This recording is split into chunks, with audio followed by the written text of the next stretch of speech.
Eu lembro que eu me sentava bem na escada ali e conversava com o Jardim. Lembro que nós falávamos de lembranças saudosas, mas muito mais do que lembranças saudosas, a gente queria falar da genuína manifestação do Espírito Santo de Deus, da necessidade incessante de um mover transformador, da busca por um avivamento, sabe? Algo que a gente tem almejado, buscado, esperado vindo do Senhor. Pensando sobre isso, o Senhor me levou a um texto, que aliás não me lembro de ter pregado nos últimos 10 anos. Eu queria que vocês abrissem suas Bíblias em Ezequiel, capítulo 37, você que me ouve aí na tua casa, Ezequiel 37, é um texto muito conhecido e pregado, e nós vamos ver aquilo que o Senhor quer nos falar. Diz assim a palavra do Senhor: veio sobre mim a mão do Senhor, ele me levou pelo Espírito do Senhor e me deixou no meio de um vale que estava cheio de ossos, e me fez andar ao redor deles. Eram muito numerosos, a superfície do vale e estavam sequíssimos. Então me perguntou: filho do homem, acaso poderão reviver esses ossos? Respondi: Senhor Deus, tu o sabes. Disse-me ele: profetiza esses ossos e dize-lhes: ossos secos, ouvi a palavra do Senhor. Assim diz o Senhor Deus a esses ossos: eis que farei entrar o Espírito em vós e viverei. Porei tendões sobre vós, farei crescer carne sobre vós estenderei pele, e porei em vós o Espírito e vivereis, e sabereis que eu sou o Senhor. Então profetizei segundo me for ordenado.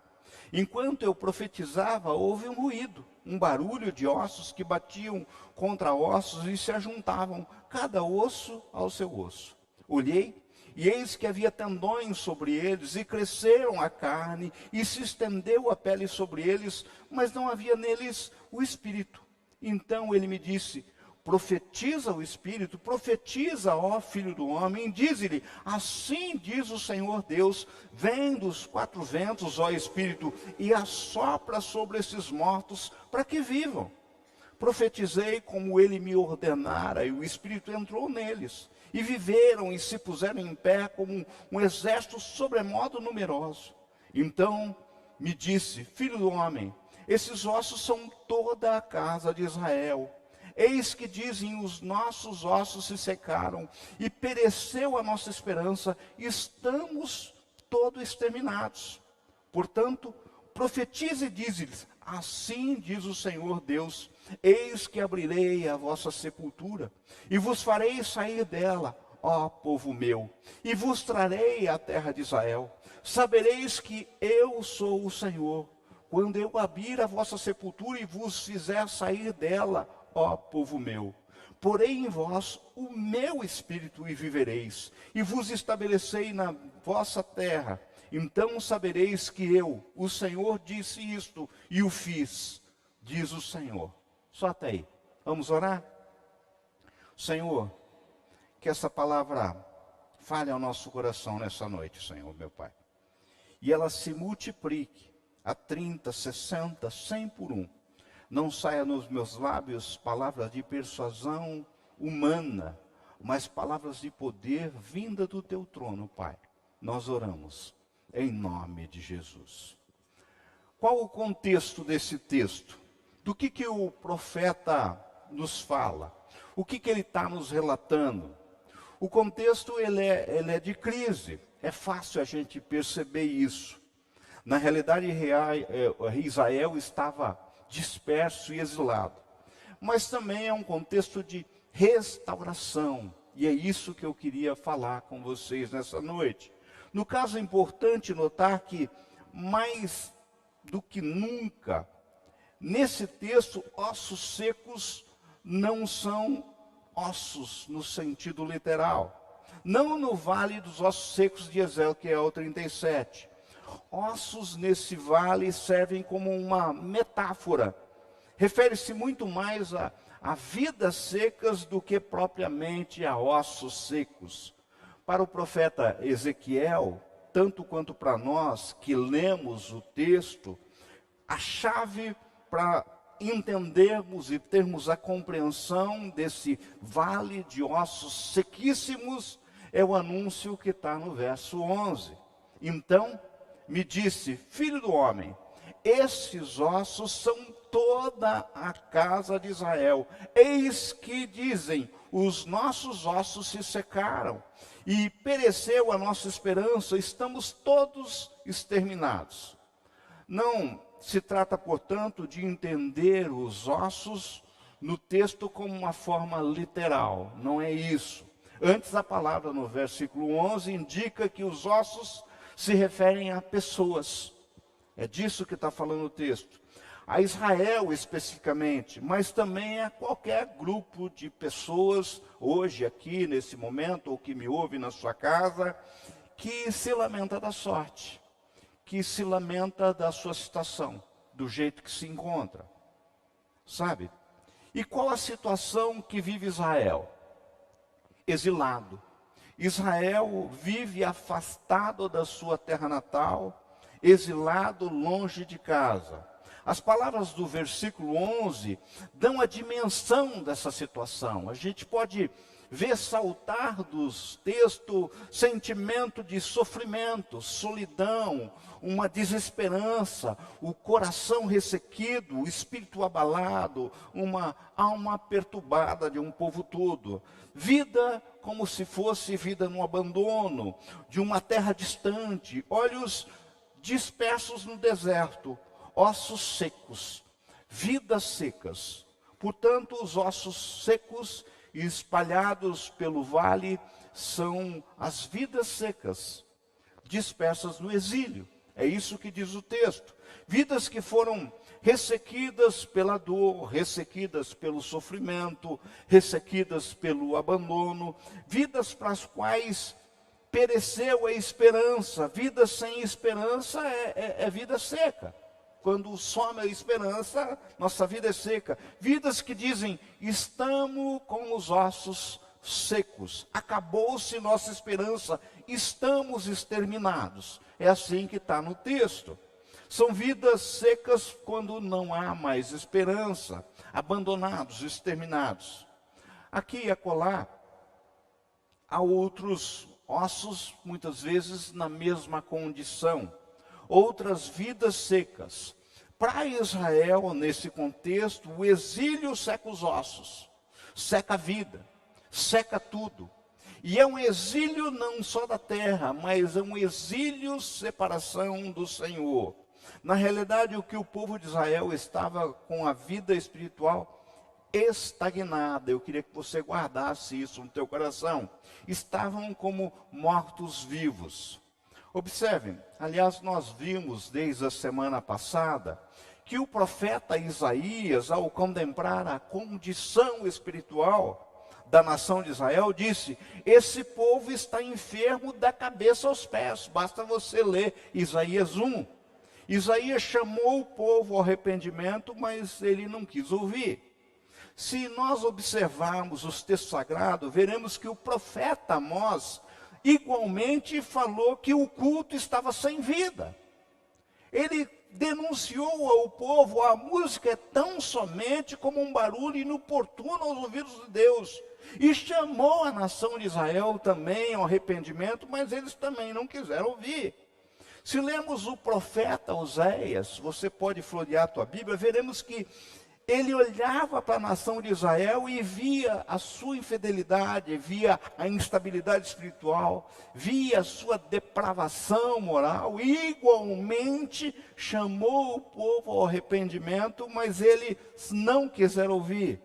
Se folhearmos a Bíblia mais e mais, nós nos deparamos com Jeremias, que este chorou porque o povo havia abandonado Deus. A gente olha isso. Ou seja, Deus chamou o seu povo pelo amor e este não veio. Então Deus mandou o açoite, o chicote, a espada, o cerco do inimigo. A Síria e Babilônia vieram levar o povo para o cativeiro. É esse o cenário. Agora Ezequiel, nesse texto, está diante do mal já instalado. Ezequiel está vendo os resultados da desobediência, os frutos da rebeldia. É esse o pano de fundo. Percebam, agora não é apenas um povo doente, pois a enfermidade dá lugar à morte. E a morte, uma morte inclusive que desintegra. Por quê? Porque só tinham ossos. O corpo já havia desintegrado. Agora estava ali um monte de ossos secos, sem vida, sem esperança. Era o arcabouço da desesperança. Esse era o cenário. O retrato de um povo caído, de um povo com esperança morta. O verso 11 que lemos diz que os ossos secos eram toda a casa de Israel. E diz que eles estavam em sepulturas existenciais. É mais ou menos isso. O pastor Hernandes Dias Lopes costuma dizer que eles haviam antecipado a morte por não terem tomado posse da vida. Era essa a cena. Agora, esse texto de Ezequiel 37 nos traz muitas lições, pelo que eu gostaria de destacar algumas com vocês nessa noite.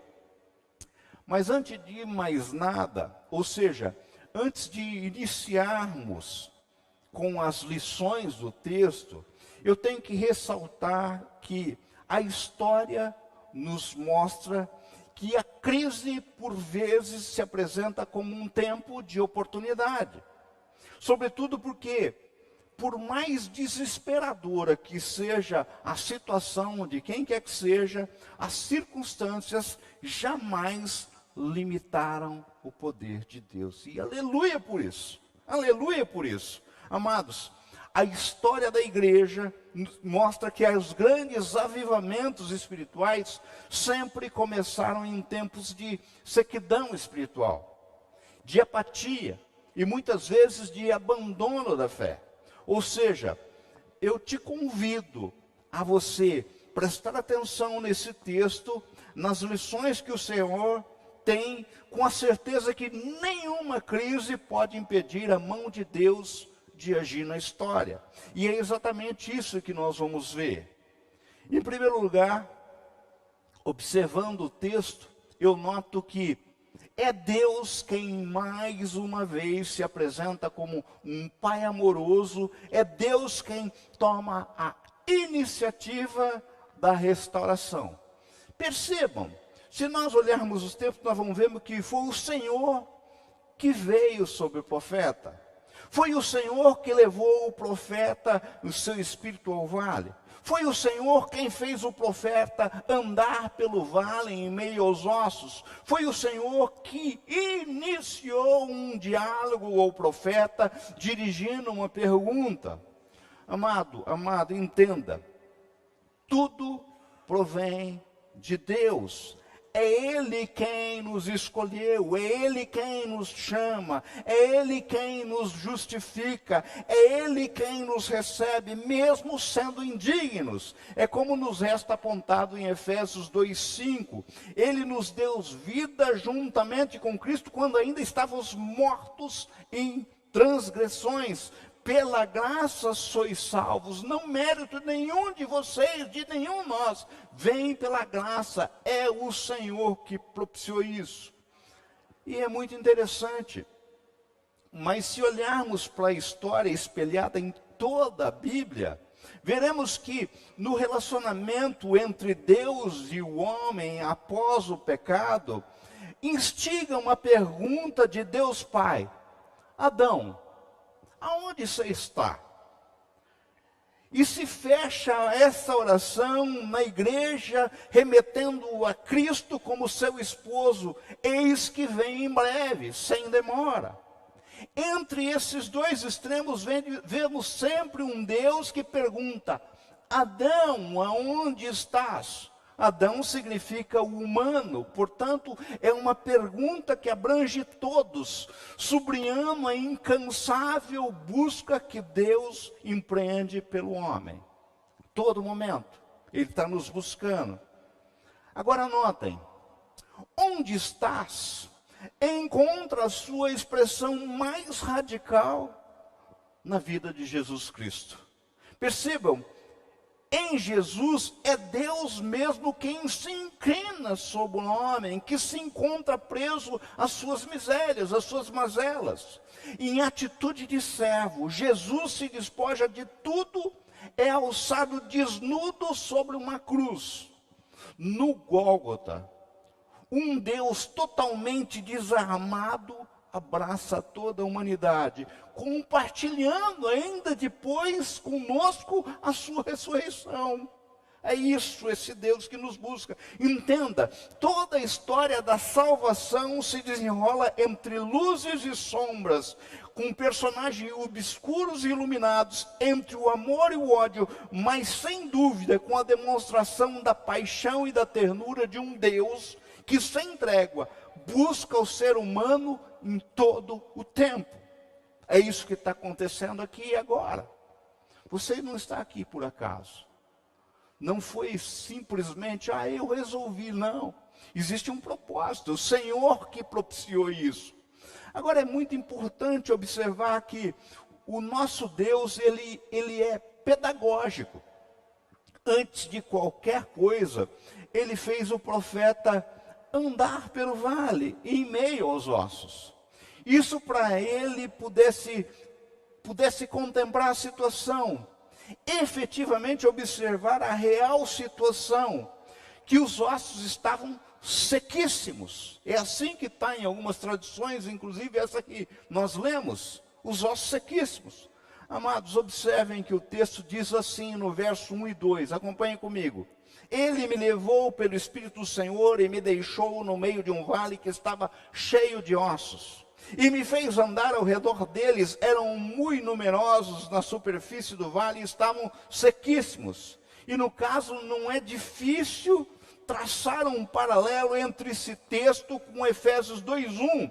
Vocês estavam mortos em suas transgressões e pecados. Veem a semelhança daquilo que Paulo nos relata e disso que está nesse texto. E existe aqui uma lição que eu queria que vocês guardassem, que é muito preciosa. Existem muitos que são um vale de ossos secos, mas não se dão conta disso. Muitos estão mortos em suas transgressões, mas não se dão conta disso. Isto porque não se deixam ser levados pelo Espírito para passear no vale da sua alma. Sabe? É isso o convite do Senhor ao profeta. Meu amado, minha amada, se você hoje está ouvindo a mensagem, como eu já falei, não endureça o seu coração, permita que o Espírito do Senhor leve você para passear no vale da sua alma. Abra os seus olhos, aguce o seu sentido, veja aquilo que o Senhor está te mostrando, qual é a tua real situação. Como é que você se encontra? Entenda, antes de qualquer restauração, Deus mostra a sua transgressão. Não vai acontecer nenhuma restauração antes que você se auto-perceba. Deus te leva para ver com você como está seu casamento. Deus te leva para você olhar como é que estão os seus filhos. Deus te leva a levar como é que está o seu ministério. Deus te leva a levar você a analisar como é que estão o uso dos seus dons que veio e dado pelo Senhor. Como está a sua vida. É isso que o Senhor está fazendo, levando você a passear pelos vales da sua alma, que muitas vezes pode representar a vida seca, ossos secos. Sabe? A pergunta é, se Deus te levasse por esse passeio, pelos quartos da sua alma, o que você encontraria? Será que existem quartos que você sequer gostaria de abrir com medo do que vai encontrar? Essa é uma pergunta entre você e o Espírito Santo do Senhor. Sabe, pode ser que você, ao abrir o quarto do casamento, se depare com um casamento destruído. Pode ser que ao abrir o quarto de um relacionamento com filhos, você veja que ali é pura e simplesmente uma bagunça. Pode ser que você, ao abrir o quarto do relacionamento com Deus, você só encontre ossos ressequidos, com cheiro muitas vezes de morte. Veja que é importante que você não fuja disso, que você enquadre esses quartos, observe os ossos, veja os vales da sua alma. O Salmo 32, 3-5 diz assim: enquanto calei os meus pecados, envelheceram os meus ossos, pelos meus constantes gemidos todo dia, porque a tua mão pesava dia e noite sobre mim, e o meu vigor se tornou em sequidão de estio. Confessei o meu pecado e a minha iniquidade não mais ocultei, disse, confessei ao Senhor e as minhas transgressões, e tu perdoaste a iniquidade do meu pecado. Isso é algo que a gente tem que encarar com sinceridade. Amado, amada, entenda, qualquer restauração só começa se você entender que foram os seus pecados que te levaram para esse lugar. Vou repetir, qualquer restauração só começa se você entender que foram os seus pecados que te levaram para esse lugar. Em segundo lugar, fica claro pelo texto que lemos que o milagre da restauração não é coisa de homem, mas é coisa de Deus. Entendam, queridos, a nação de Israel não podia levantar-se sozinha, não tinha como. Eles eram como o vale de ossos secos. Não havia vida neles. Ou Deus se manifestava ou estariam completamente perdidos. Não tinha outra solução. Amado, amada, igualmente é Deus quem age hoje na vida da igreja. É Deus quem age hoje na sua vida. É Deus quem restaura. Dele que vem a nossa cura, dele que vem a nossa libertação. É ele quem põe de pé aquele que está muitas vezes prostrado, caído. Vem do Senhor, é ele quem faz. O povo de Israel estava como um vale de ossos secos. Querido, esta era a condição de Israel, a situação de muitos e muitos hoje crentes nas igrejas. Percebe-se a ausência de vida, percebe-se a ausência de entusiasmo, percebe-se a ausência de prazer na casa de Deus. E percebe-se muitas vezes a ausência de prazer, inclusive na oração para com o Senhor. A vida abundante que Cristo oferece parece muitas vezes estar ausente, parece que muitas vezes está distante. O poder do Espírito Santo parece ser algo muitas vezes desconhecido pelas pessoas. É alguma coisa só do ouvir dizer, do testemunho do irmãozinho, daquela igreja, daquele que eu ouvi num DVD ou alguma coisa que eu ouvi pela internet. Muitas e muitas pessoas estão dormindo, outros estão imitando ou amando o mundo. Interessante que o povo de Deus manifestava sinais de morte. No caso, um morto não tem apetite. Uma pessoa morta espiritualmente não tem fome e sede de Deus. Não há prazer na leitura da Bíblia. E isso, infelizmente, tem infestado muitas pessoas. O morto, ele é insensível, sabe? Deus fala, Deus chama, exorta, mas ele não escuta. Porque morto não escuta. Um morto não tem ação. O morto não se levanta. Não trabalha para Deus. Não tem tempo para o Senhor. No morto, a vida é ausente. Um morto, ele na realidade, ele afasta as pessoas. Sabe? Por quê? Porque ele se deteriora. Israel já era como um monte de ossos sequíssimos. Essa é a cena. Talvez há pessoas que espiritualmente mortas e estão me ouvindo agora. Há pessoas espiritualmente mortas me ouvindo nesse momento. E só estão ouvindo porque nós clamamos a graça do Espírito Santo de Deus. Porque humanamente não ouviriam. Se não for, até por isso é o Senhor agindo.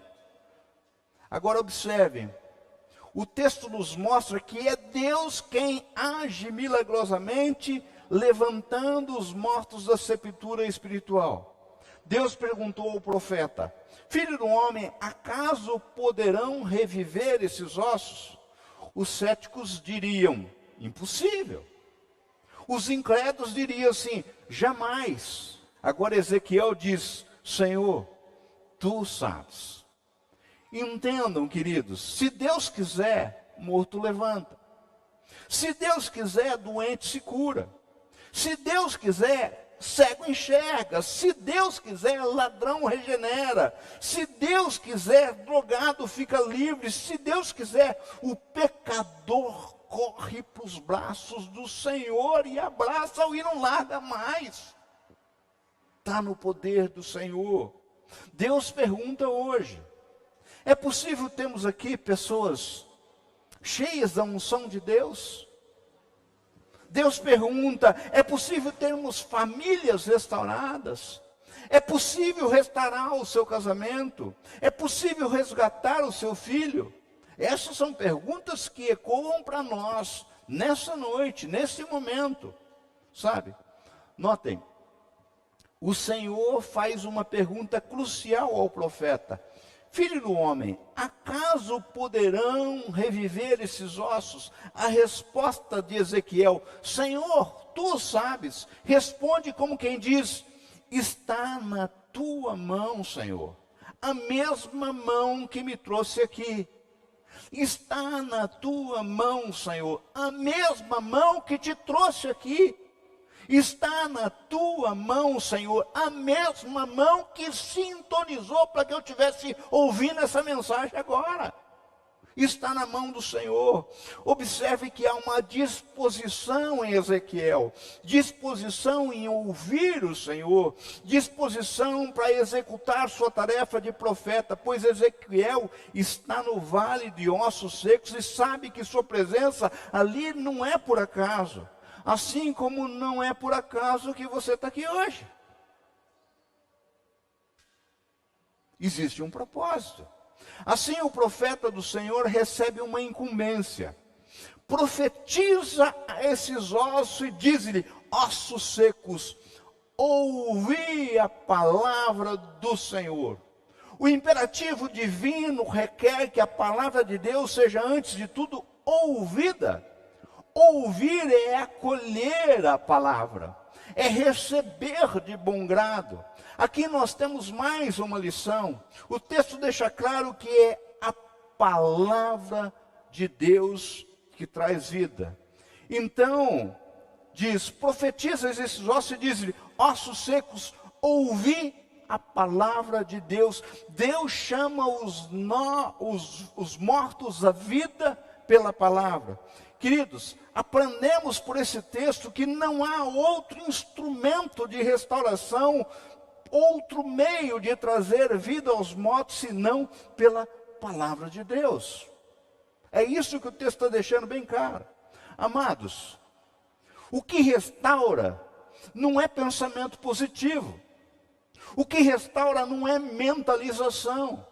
O que restaura não é um processo cognitivo novo. O que restaura não é um processo de digressão ou de constelação.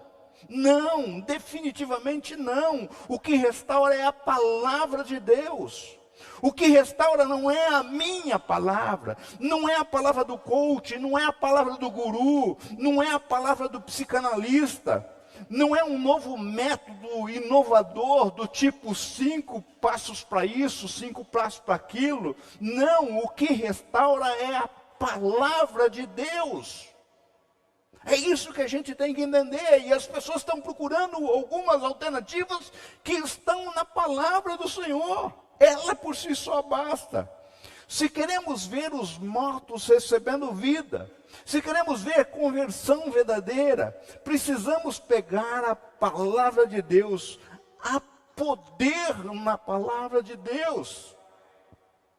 Sabe? Quando eu refletia sobre isso, muitas e muitas vezes, a minha esposa simplesmente fala: só pregue, só pregue. Nada mais que isso, porque não tem poder nenhum em você. O poder está na palavra do Senhor. A palavra é o poder de Deus para a salvação. E aqui vai um alerta para toda a igreja. No próximo sábado, dia 5 de fevereiro, o Paulo vai começar um estudo novo sobre a carta dos Colossenses.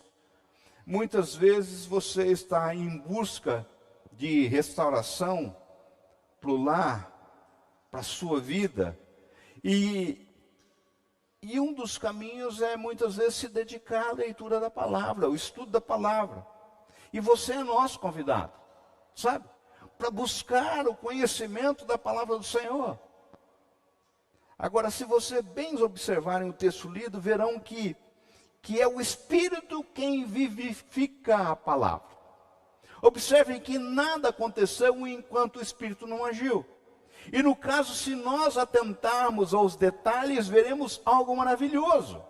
Pois a palavra nos fala de cada etapa que foi seguida. A palavra diz assim no verso 6, porei tendões sobre vós, farei crescer carne sobre vós estenderei pele, porei em vós o Espírito e vivereis. E no caso, enquanto o profeta profetizava, o texto diz, a partir do verso 7, houve um ruído, um barulho de ossos que batiam ossos contra ossos, se juntavam cada osso ao seu osso. Olhei e eis que haviam tendões sobre ele, e cresceram a carnes, e se estendeu a pele sobre eles, mas não havia nele espírito. Então ele me disse, profetiza o Espírito, profetiza ao Filho do Homem, e diz-lhe, assim diz o Senhor Deus, vem dos quatro ventos, ó Espírito, e assopra sobre esses mortos para que vivam. Profetizei como ele me ordenara, e o Espírito entrou neles, e viveram e se puseram em pé, um exército sobrenado numeroso. Ou seja, nós temos aqui mais uma lição maravilhosa, que a restauração implica num processo a ser seguido. Veja que a restauração deve seguir um processo, um caminho. Em primeiro lugar, o Espírito nos leva ao vale para observarmos os ossos secos, levantarmos qual a nossa situação. E em segundo lugar, nós precisamos ouvir a palavra de Deus e acolhê-la. Sem acolhimento não há profecia, não há transformação. E em terceiro lugar, devemos entender que o Espírito deve vivificar a palavra, porque senão é pura e simplesmente letra morta. E em quarto lugar, estando viva a palavra pelo Espírito, segue-se o processo de tal sorte que a pele não vem antes da carne, que a carne não vem antes dos tendões, que os tendões só aparecem após os ossos estarem alinhados, cada um ao seu par. Amados, entendam, e eu queria que você prestasse muita atenção nisso. Essa lição nos mostra que não dá para queimar etapa. O que restaura inclui um processo. Sabe, por que eu estou falando isso? E isso é muito importante. Porque tem gente que tem muitas vezes um casamento de 20 anos, destruído, que começou tudo errado. Começou com um filho antes do casamento, começou sem a bênção.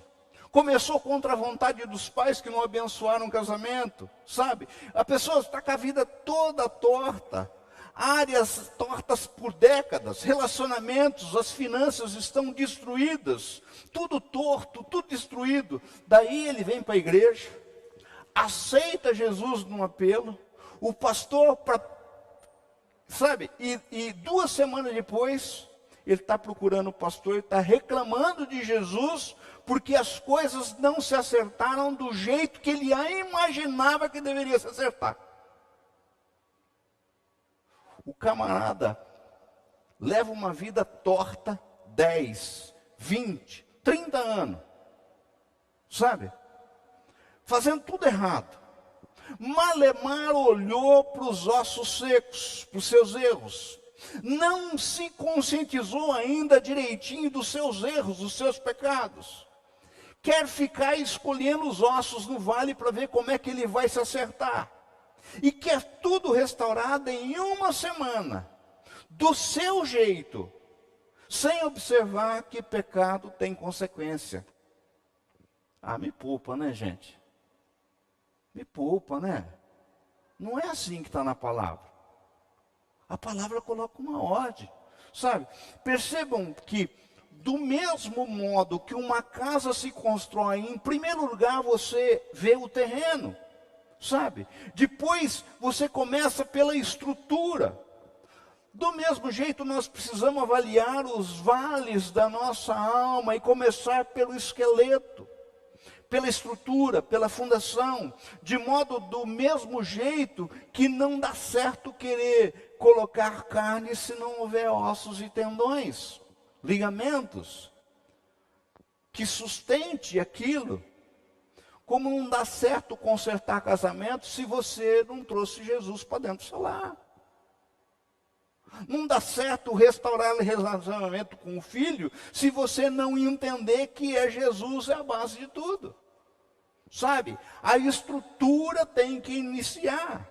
Agora, queridos, observem que o texto diz no verso 7, que houve um ruído, um barulho de ossos que batiam contra ossos. Presta atenção. Houve um barulho. Mas acontece que ruído, barulho, não é restauração. Amados, vejam que o texto diz que houve um ruído, um barulho, uma agitação, mas isso ainda não é vida. Isso me ensina que restauração não é barulho. Restauração não é agitação. Restauração não é estar de alaço, gritaria. Restauração não é emocionalismo. Restauração não é propagar na internet aquilo que de fato ainda não aconteceu. Entendam, não se gera vida com propaganda e marketing. Ezequiel não confundiu barulho com criação, nem atividade com unção, nem agitação com avivamento. Porque a gente tem visto muita agitação e muito barulho, mas sem restauração. Dizem que certa manhã um jovem do campo e seu pai estavam transportando milho, quando de repente ele estacionou a carroça bem a par de um mato, pois vinha uma outra carroça na direção e a ruazinha era muito estreita, que as duas carroças não cabiam nela. Ainda ele não havia visto a outra carroça, mas o pai de pronto, mesmo sem ver a carroça, diz: a carroça que está vindo em nossa direção está vazia. Talvez um sujeito da cidade não tivesse a menor ideia de como o matuto sabia dizer isso. Mas uma pessoa da roça sabe, por experiência, que carroça vazia faz muito mais barulho do que carroça cheia. O que eu mais tenho visto hoje em dia é pessoas que propagam um evangelho adulterado, mas não vivem um evangelho autêntico. E daí caem em descrédito, pois como alguém vai acreditar numa pregação desconexa da vida? Carroça vazia, só barulho. Veja, o texto aponta que houve um processo. Os ossos que estavam espalhados, dispersos, se ajuntaram, voltaram às suas origens, ficaram em ordem, mas ainda eram ossos secos, sem vida, sem fôlego. De que vale um bando de esqueleto? Essa é uma pergunta. Agora percebam, vieram os tendões, veio a carne, veio a pele, e eles agora estavam de pé. Agora tinham uma estrutura, agora pareciam gente, pode ser até que ficaram bonitinhos, mas ainda estavam mortos. Entendam, nós podemos ter estrutura, nós podemos ter doutrina, Nós podemos ter preceitos, mas ainda faltar vida. Pode ter religião, pode frequentar a igreja, mas precisamos de vida. Eles tinham aquilo que sai na foto, sabe? Sai na foto, aquilo que sai na foto eles tinham. Eles apareciam no retrato. Tinham aparência, até beleza, e não duvido que tinham formosura, mas ainda estavam mortos. Eram cadáveres. Querido, querida, você pode parecer filho de Deus, pode aprender o vocabulário evangélico e ter cacuete de filho de Deus, e mesmo assim ainda não está vivo. Porque quem vivifica é o Espírito Santo de Deus. No auge do texto, Ezequiel recebe uma incumbência, profetiza a palavra de esperança. Eis que abrirei a vossa sepultura e vos farei sair dela, ó povo meu, e vos trarei a terra de Israel. Esta palavra profética é repetida quase que literalmente nos versos 13 e 14 seguinte. Há, porém, um acréscimo antes do final. No início do verso 14, interrompe uma série, né? Ele está falando assim: abrirei, farei sair, trarei para a terra. Antes de reafirmar que estabelecerá o povo na sua própria terra, é dito: porei em vós o meu espírito e vivereis. É a única vez do texto que se expressa o meu espírito. Até o momento havia sido mencionado 5 vezes a palavra espírito como letra minúscula, como sendo fôlego, vida que traz viver os mortos, o alento que dá vida a todos os seres humanos. Agora no verso 14 é dito, o meu espírito. E há algo novo aqui, há algo diferente, algo que faz esperança brotar em todo Israel, algo que reanima o povo, agora chamado de povo meu. É o Espírito do Senhor vivificador, é diferente, capaz de abrir sepultura. É Ele que levanta os mortos, é esse Espírito que conduz de volta para a santa terra. A nota de esperança é: vou tirar vocês das suas sepulturas, fazer vocês saírem dela, vou colocar vocês o meu Espírito e trazê-los de volta para casa. É esse o anúncio. Isso nos mostra uma última lição. Eu aprendo que só o Espírito Santo de Deus pode regenerar a alma. Só Ele.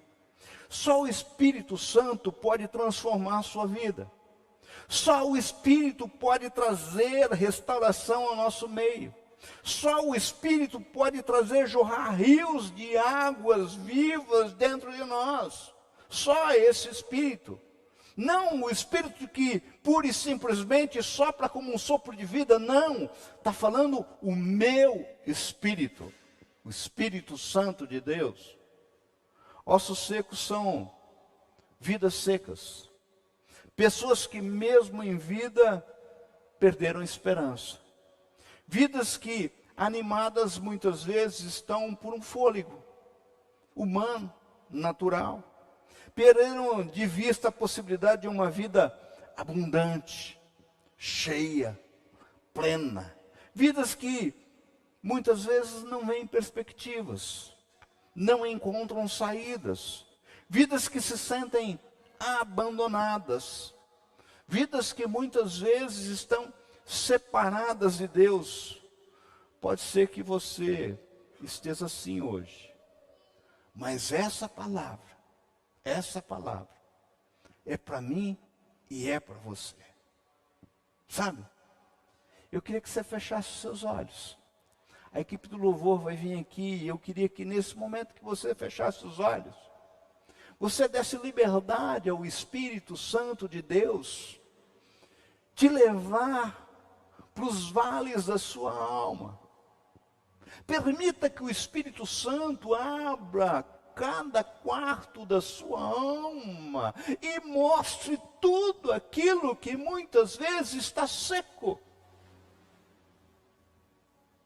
E permita que essa palavra dita nessa noite que vale para nós, permita que a pergunta ecoe para vocês: poderão reviver esses ossos? Tu sabes, Senhor. O Senhor que me trouxe aqui sabe. O Senhor que conhece, sabe? Vida seca, vida sem esperança, mas hoje o Senhor diz: ouvi a palavra do Senhor, ouvi e vivereis. Vidas secas, ouvi para que sejam restauradas, reanimadas, revigoradas. Ouvi, ossos secos, a palavra do Senhor, palavra de esperança, palavra de salvação, palavra de salvação, sabe? Eu queria que você permanecesse assim, em sentido de oração, e ouvisse essa canção, que fala demais ao nosso coração. O nosso Deus, que é Deus do impossível, que conhece o nosso interior, permita que esse Espírito faça um concerto com o Santo nesse momento. Permita que Ele te restaure. Permita que Ele faça qual fez, a qual Ele vale. Permita que se junte, preste atenção. Existe um processo em tudo isso. Não queime em etapa, dê ouvidos à palavra. Permita que o Espírito Santo, tão educado, Ele não invade, Ele não possui, Ele inspira, Ele sopra. Permite que Ele fale. O meu Deus é o Deus do impossível. Jeová Jireh, o grande, é o Shaddai, que abriu o mar vermelho e ao seu povo fez passar, que da rocha água limpa fez brotar. O meu Deus é o Deus do impossível, que liberta encarcerados das prisões, faz da estéril mãe de filhos, restaura a alma dos feridos e dilata o amor dos corações,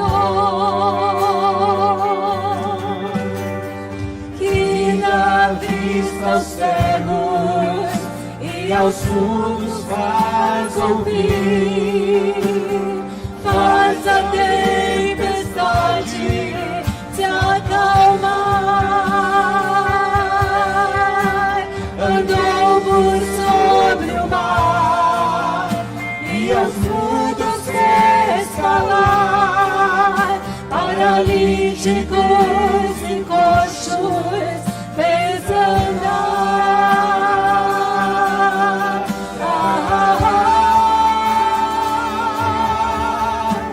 Meu Deus é o Deus do impossível, é o mesmo hoje e sempre há de ser. O meu Deus é o Deus do impossível e fará o impossível pra você. Fará o impossível pra você. E fará o impossível por você.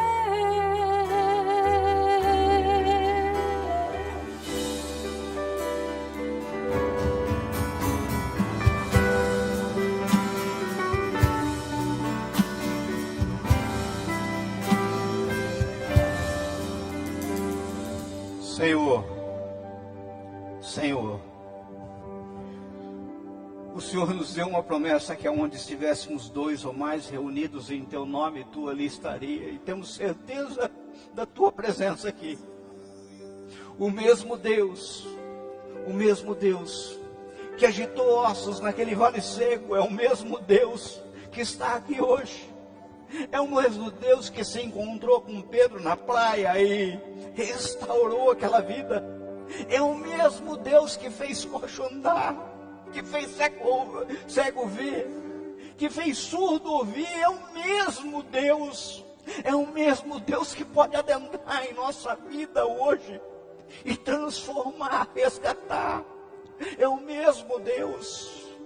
Muitas vezes vidas ressequidas, Senhor, doídas, vidas, Pai querido, Pai amado, sem esperança. É o mesmo Deus que adentra nos lares agora. É o mesmo Deus, é o mesmo Senhor. Ah, Espírito Santo de Deus, entra na nossa vida, entra na nossa casa, vivifica a palavra em nosso coração, vivifica a palavra, Senhor, meu Pai, em nossas vidas, transforma, Pai querido, Pai amado, em nome de Jesus, transforma cada lar, transforma, Pai querido, Pai amado, cada vida, Senhor, aqui, e em cada, Senhor, meu Pai, que me ouviu nesse momento, Senhor. E não faz isso, Senhor, porque mereçamos, porque Israel não merecia, mas faz isso, Senhor, porque mais uma vez é o Senhor que vem até nós, mais uma vez é o Senhor que estende as mãos, mais uma vez é o Senhor que nos conduz a perguntar para nossa alma: como é que vocês estão?